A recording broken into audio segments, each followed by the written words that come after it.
Assalamualaikum warahmatullahi wabarakatuh. Syekh Yusuf Al-Makassari. Muhammad Yusuf lahir di Goa, Sulawesi Selatan pada tanggal 13 Juli tahun 1627. Ayahnya bernama Abdullah, sementara ibunya adalah seorang wanita keluarga kerajaan Goa Sultan Alauddin yang bernama Aminah. Nama Muhammad Yusuf diberikan oleh Sultan Alauddin sendiri.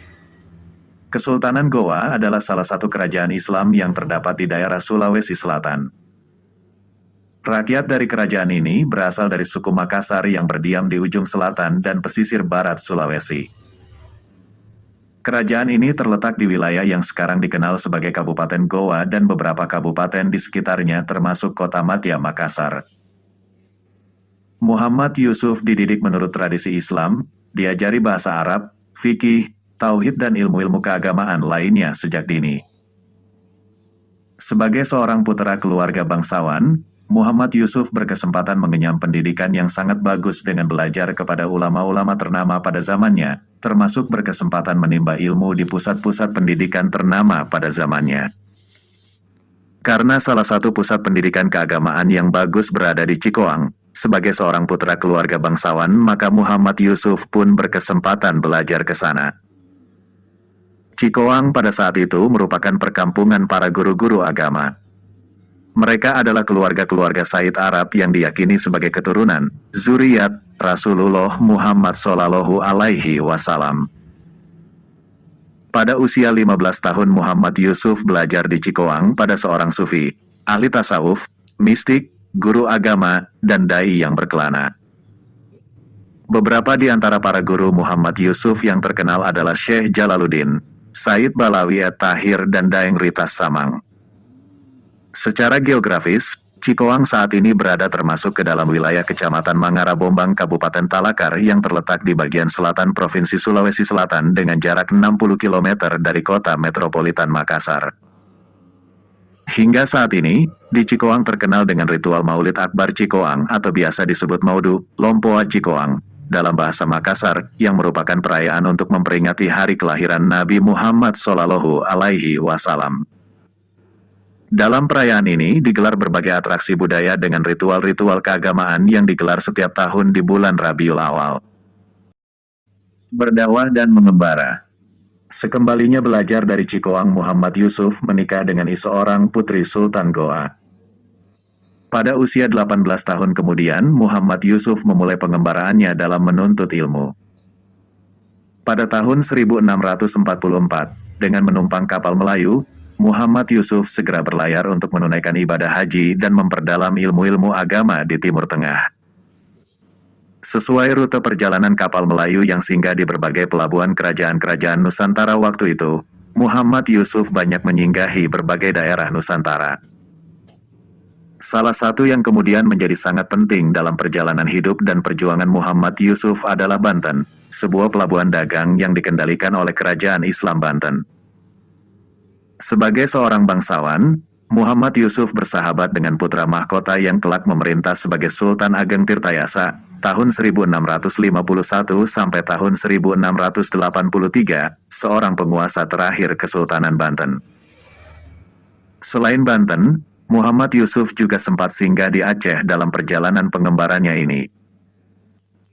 Dari Aceh, Muhammad Yusuf kemudian berlayar ke Gujarat, sebuah kawasan yang menjadi salah satu negara bagian India sejak tanggal 1 Mei tahun 1960. Gujarat dikenal sebagai tempat yang asal para wali penyebar agama Islam di Nusantara, termasuk beberapa wali Songo yang kemudian bermukim di Jawa. Di Gujarat inilah dikabarkan Muhammad Yusuf sempat bertemu dengan Syekh Nuruddin Ar-Raniri, salah seorang penasihat Sultanah Sofiatuddin, Raja Perempuan Aceh. Syekh Nuruddin Ar-Raniri adalah negarawan, ahli fikih, teolog, sufi, sejarawan dan sastrawan penting dalam sejarah Melayu pada abad ke-17. Nama aslinya adalah Nuruddin bin Ali bin Hasan bin Muhammad Hamid Ar-Raniri. Ia lahir di Ranir, Rander, Gujarat, India, dan mengaku memiliki darah suku Quraisy. Beberapa pendapat menyatakan bahwa Muhammad Yusuf bertemu dengan Syekh Nuruddin Ar-Raniri ketika Muhammad Yusuf singgah di Aceh.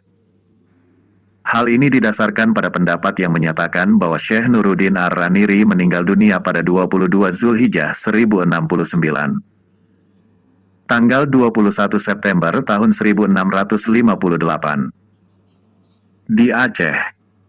Pada masa-masa sebelum 1658 inilah, Muhammad Yusuf bertemu dengan Syekh Nuruddin Ar-Raniri di Aceh. Dari Syekh Nuruddin Ar-Raniri inilah Muhammad Yusuf belajar dan mendapatkan ijazah tarekat Qadiriyah.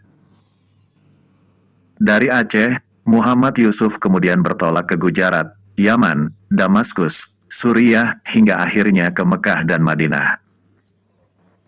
Konon, Muhammad Yusuf sempat berkelana hingga ke Istanbul, Turki, yang disebut dalam tambo-tambo Melayu sebagai negeri Rum. Di Yaman, Muhammad Yusuf berguru pada Syekh Abdullah Muhammad bin Abdul Baqi. Di Damaskus, Muhammad Yusuf berguru kepada Syekh Abu Al-Barkah Ayub bin Ahmad bin Ayub Al-Khalwati Al-Quraisy.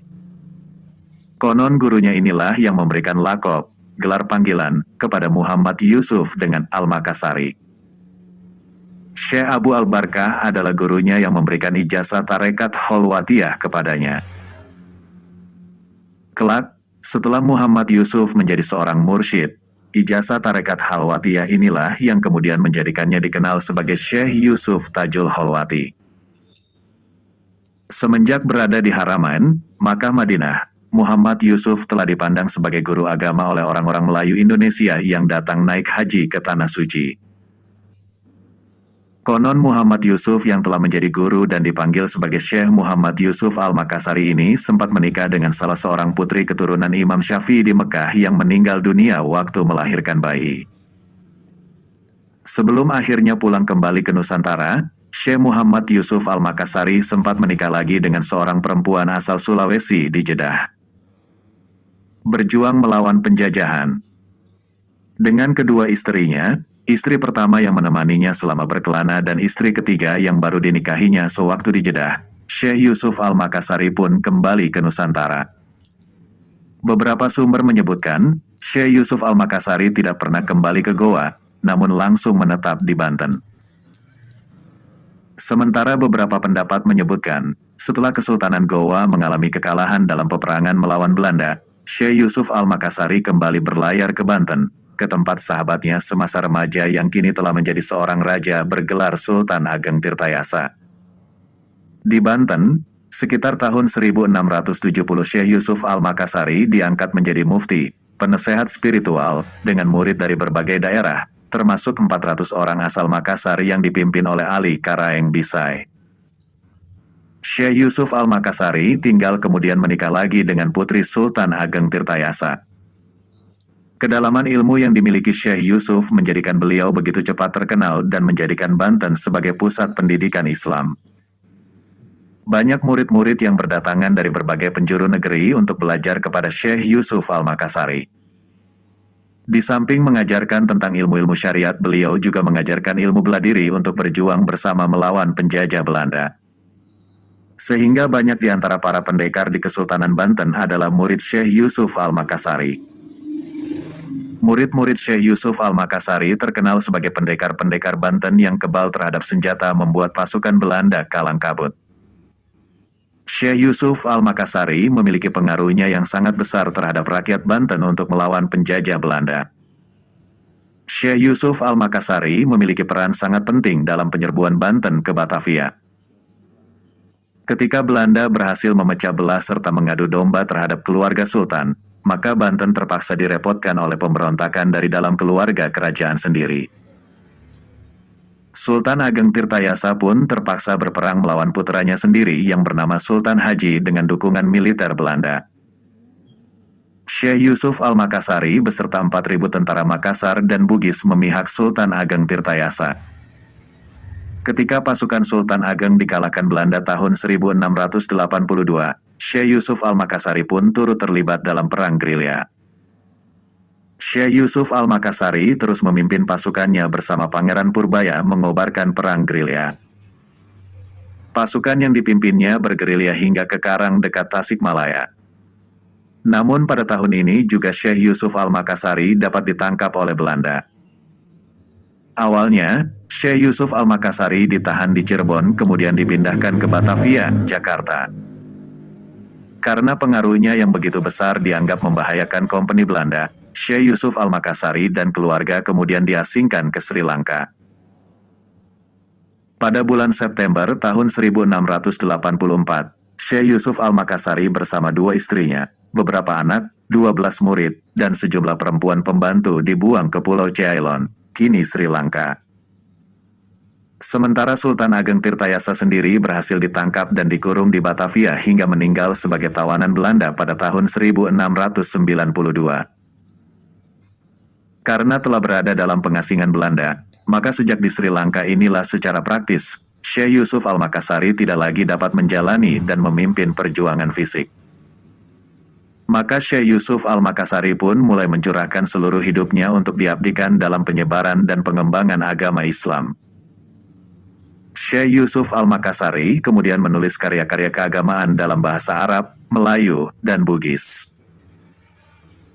Di pengasingannya di Sri Lanka, Syekh Yusuf Al-Makassari bertemu dengan ulama Sri Lanka bernama Syekh Ibrahim bin Mian dan sering mengadakan diskusi keagamaan dan majelis talim.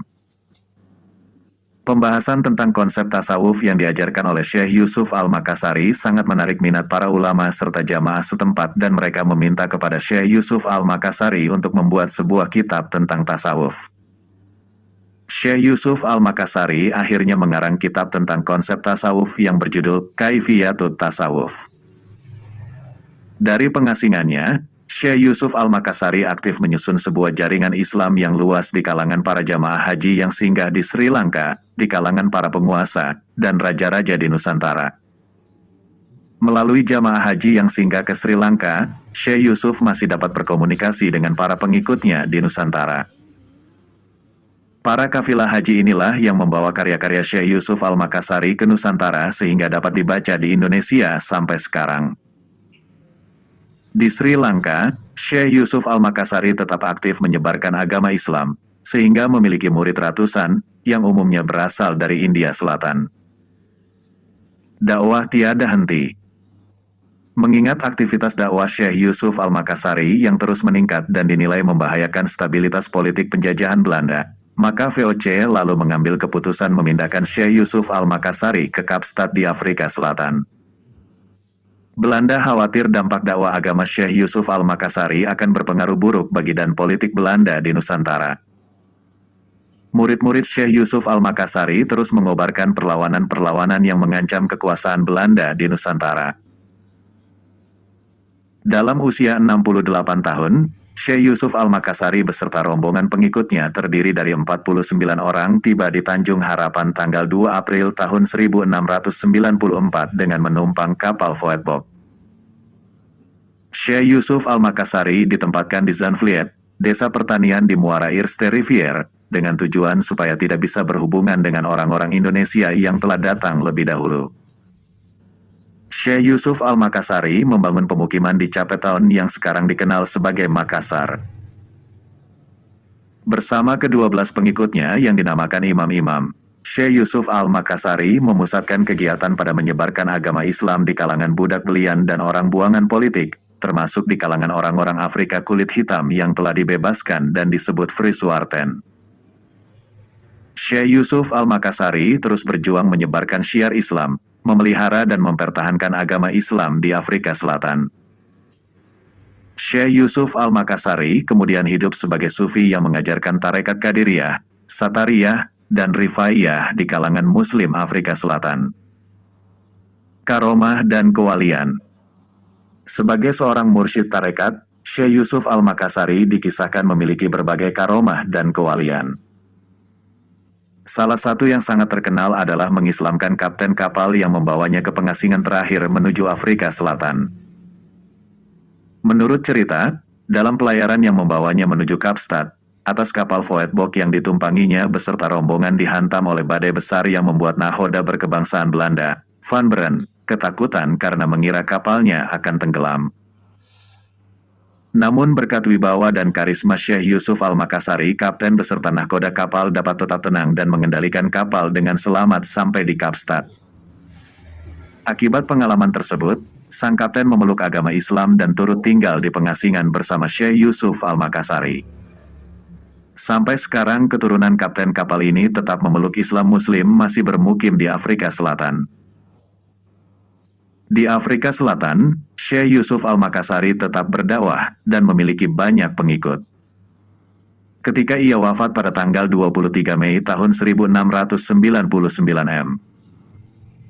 Para pengikut Syekh Yusuf Al-Makassari menjadikan hari wafatnya sebagai hari peringatan. Syekh Yusuf Al-Makassari dimakamkan di Faure, Cape Town. Makamnya terkenal sebagai karomah. Bahkan, Nelson Mandela, mantan Presiden Afrika Selatan, menyebut Syekh Yusuf Al-Makassari yang juga salah seorang pahlawan nasional Indonesia ini sebagai salah seorang putra Afrika terbaik. Sultan Gowa meminta kepada VOC supaya jenazah Syekh Yusuf Al-Makassari dibawa kembali ke tanah airnya. Permintaan ini dikabulkan oleh pemerintah kolonial Belanda, sehingga jasad Syekh Yusuf Al-Makassari pun diboyong kembali ke Nusantara. Jasad Syekh Yusuf Al-Makassari tiba di Goa pada tanggal 5 April tahun 1705 dan dimakamkan kembali di Lakyung, sebuah wilayah di Kerajaan Goa, pada hari Selasa tanggal 6 April tahun 1705. 12 Zulhijjah 1116 Hijriah. Seperti makamnya di Faure, makamnya di Lakyung juga banyak diziarahi masyarakat. Dalam catatan lontara yang diwariskan Kerajaan Goa Talo, disarikan data bahwa Syekh Yusuf lahir pada tanggal 3 Juli tahun 1628, tepat pada 8 Syawal 1036. Dengan demikian, Syekh Yusuf lahir setelah 2 dekade pengislaman kerajaan kembar Goa Talo oleh ulama Minangkabau, yakni Syekh Abdul Makmur, disebut Datuk Ri Bandang. Catatan lontara riwayat Tuan Tasalamakari Goa menyatakan bahwa ayah Syekh Yusuf bernama Galarang Monconglu, yang merupakan saudara dari Raja Goa Sultan Alauddin Imangrang, Daeng Marabia, Raja Goa yang beragama Islam. Sultan Alauddin menetapkan Islam sebagai agama resmi kerajaan pada 1603. Ibu kandung Syekh Yusuf, tak lain adalah Aminah binti Dampang Komara, keturunan bangsawan Kerajaan Talo, kerajaan kembar yang berdampingan dengan Kerajaan Talo. Kisah perjuangan Syekh Yusuf dalam mempertahankan kedaulatan di bumi Nusantara menjadikan dirinya diasingkan di Ceylon, Sri Lanka, dan Afrika Selatan. Syekh Yusuf tidak hanya milik masyarakat Bugis, namun juga warga Muslim Nusantara, Ceylon, dan Afrika. Presiden Afrika Selatan, pada 1994, menetapkan Syekh Yusuf sebagai pejuang kemanusiaan. Sementara, di negeri ini, Syekh Yusuf dianggap sebagai waliullah yang menyambungkan sanad keilmuan, menggerakkan perjuangan melawan kolonialisme hingga mewariskan jejaring tarekat yang dianut keluarga dan muridnya hingga kini. Pada masa hidupnya, Syekh Yusuf membawa perubahan penting dalam perjuangan dakwah yang diembannya. Syekh Yusuf dikenal di Kesultanan Banten, Tanah Bugis, Sulawesi Selatan, Ceylon, Sri Lanka, dan Cape Town, Afrika Selatan. Dalam pengasingan di Ceylon dan Cape Town, Syekh Yusuf mengembangkan Islam dengan mengajar warga, hingga menjadi komunitas Muslim di negeri tersebut. Jejak komunitas Muslim dan keturunan Syekh Yusuf di Ceylon dan Cape Town masih dapat dilacak hingga kini. Pada 2009, Syekh Yusuf mendapatkan penghargaan Oliver Tambo, penghargaan sebagai pahlawan nasional Afrika Selatan. Penghargaan ini penting untuk mengenang sosok Syekh Yusuf di dataran Afrika, atas jasa besarnya dan menjadi inspirasi warga. Presiden Afrika Selatan, Thabo Mbeki, menyerahkan penghargaan langsung kepada 3 ahli warisnya, diantaranya Andi Makmun dan Syahib Sultan. Wapres Yusuf Kala menyaksikan langsung prosesi penyerahan penghargaan ini, di Union Building, Pretoria, Afrika Utara.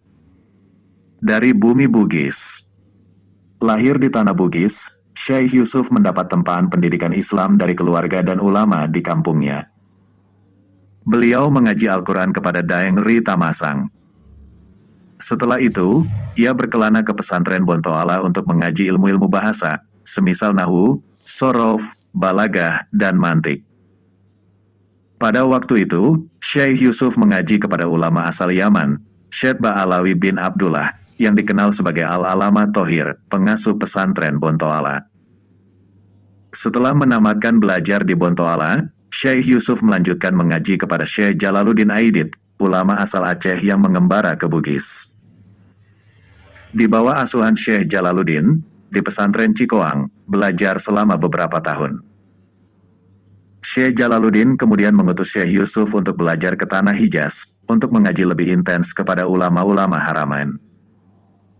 Tak lama berselang, pada tanggal 22 September tahun 1644, Syekh Yusuf berangkat menuju Hijaz dengan menggunakan kapal penumpang. Pada waktu itu, transportasi laut dari kawasan timur Nusantara melalui Banten untuk menyusuri Selat Malaka hingga menembus ke kawasan pesisir Arab. Ketika singgah di Banten, Syekh Yusuf berkenalan dengan putra mahkota kerajaan Banten, Abdul Fattah, yang merupakan putra Sultan Abu Al-Mafahir Abdul Qadir Dir, tahun 1598 sampai tahun 1650, penguasa kerajaan Banten. Selain Banten, dalam perjalanannya, Syekh Yusuf singgah di Aceh. Di kawasan Serambi Maka ini, Syekh Yusuf melakukan komunikasi dengan ulama dan pemimpin Thorika Al-Qadiriyah di Aceh, Syekh Muhammad Jilani bin Hasan bin Muhammad Hamid Al-Raniri. Ketika singgah di Banten dan Aceh, Syekh Yusuf menghabiskan waktu selama sekitar 5 tahun untuk melakukan interaksi dengan ulama setempat. Dalam perjalanan panjangnya, Syekh Yusuf singgah di Yaman, atas saran dari gurunya selama di Aceh, Syekh Muhammad Jilani. Di Yaman, Syekh Yusuf berguru kepada Syekh Abu Abdillah Muhammad Abdul Baqi, wafat 1664, ulama terkenal di Yaman, Khalifah Tarekat An-Naqsyabandiyah. Syekh Yusuf tidak berhenti di satu titik, di satu guru. Ia terus berupaya menyegarkan dahaga spiritual, dahaga pengetahuannya. Dalam pengembaraannya, Syekh Yusuf meneruskan perjalanan ke Bandara Al-Zubaid, berguru ke Sayyid Ali Al-Zubaidi, wafat 1084, seorang muhadis dan sufi. Dengan Syekh Ali, Syekh Yusuf mendapatkan ijazah thorikah dari silsilah keluarga Al-Sadah. Perjalanan panjang di Yaman, diteruskan menembus Makkah untuk menunaikan ibadah haji. Kemudian, Syekh Yusuf menuju Madinah untuk ziarah ke makam Rasulullah Shallallahu Alaihi Wasallam.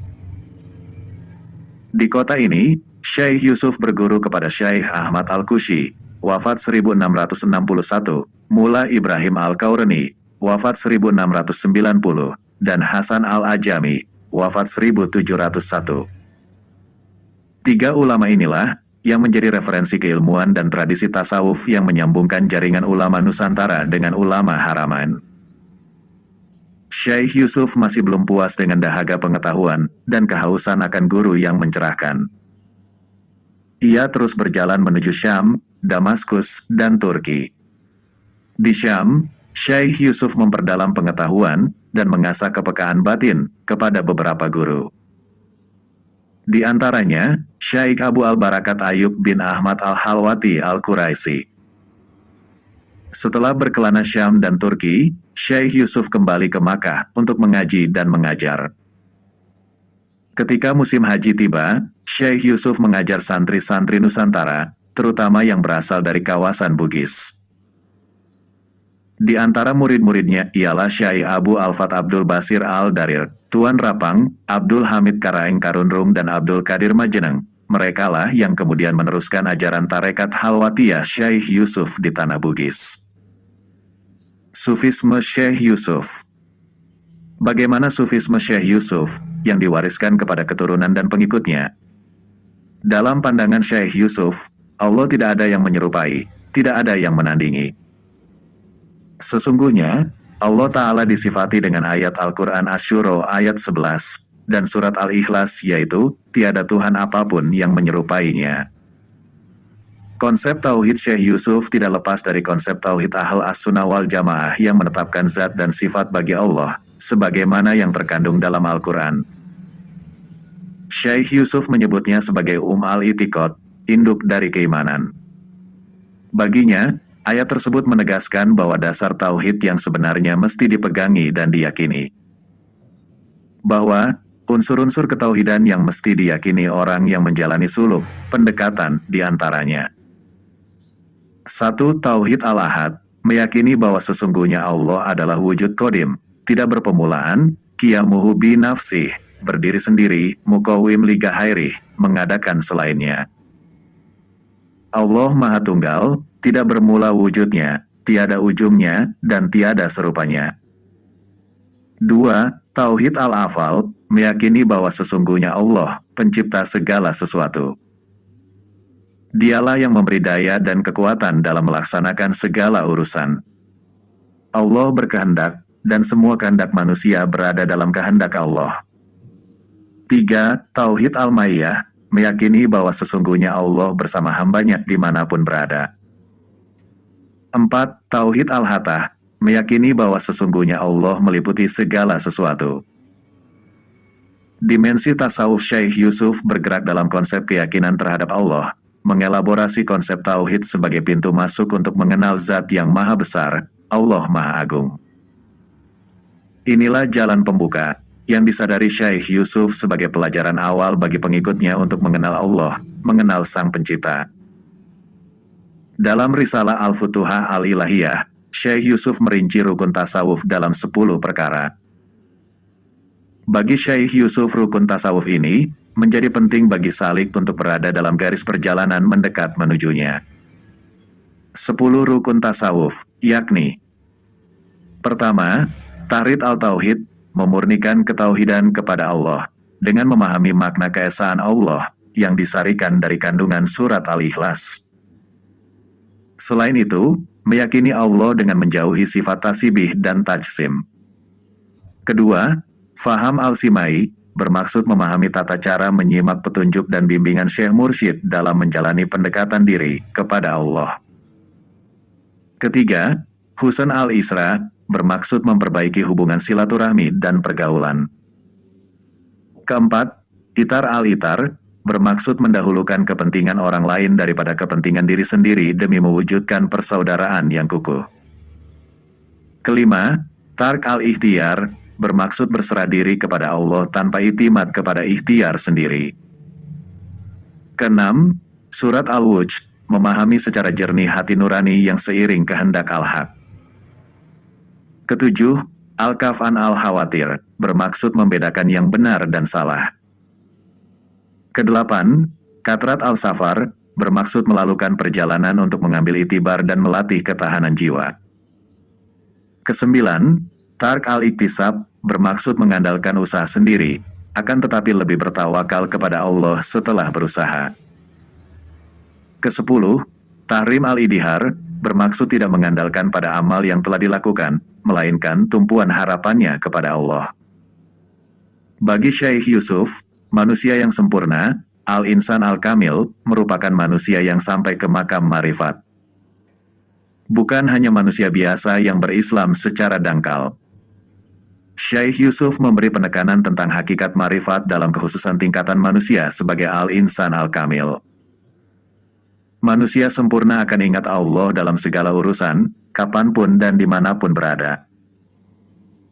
Syekh Yusuf lahir pada tanggal 3 Juli tahun 1628 Masehi, di Goa, Sulawesi Selatan, dan wafat pada tanggal 23 Mei tahun 1699 di Cape Town, Afrika Selatan. Beliau sebagai pejuang, jembatan ulama Nusantara dan Timur Tengah, serta sufi yang mengajarkan lautan ilmu kepada murid-muridnya. Al-Fatihah. Semoga Allah Subhanahu wa Ta'ala meridhoi perjalanannya dan merahmati masyarakat yang ditinggalkannya. Amin ya Robbal Alamin. Wallahu alam bisawab. Wassalamualaikum warahmatullahi wabarakatuh.